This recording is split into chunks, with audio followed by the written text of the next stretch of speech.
চৈতি, দাঁড়াও মা। তোমরা দুজনেই তো দুজনের কথা বললে না, আমাকে কিছু বলতে দাও।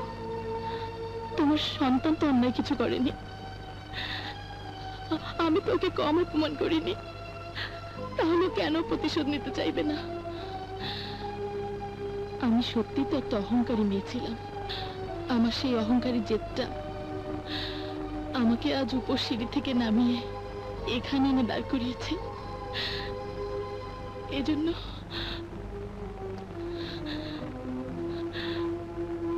আমি কাউকে দায়ী করতে চাই না। আজ আমি একাই বাড়ি থেকে চলে যাব। আমার জীবন যুদ্ধে আমি কাউকে অংশীদার করতে চাই না।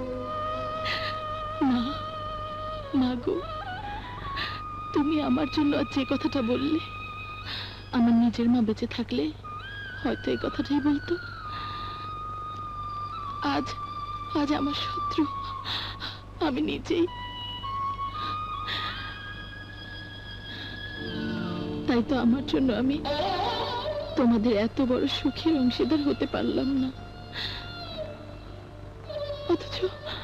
অথচ তুমি আমার কষ্টের ভাগিদার হতে চাইছো।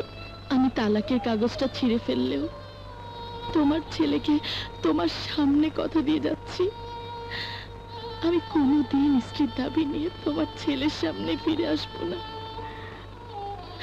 বাবা,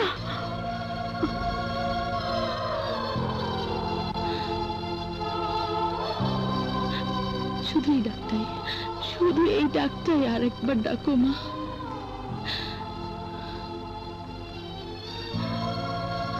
মা চলে যাবার আগে অন্তত এই সান্ত্বনাটুকু নিয়ে যাই।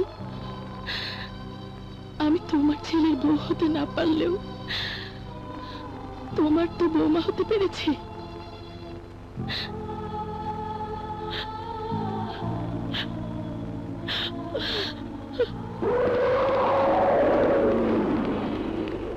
ওই তো ধর, তোর তো সব শেষ, এবার তুই আমার সাথে চল। চৈতি আমার স্ত্রী,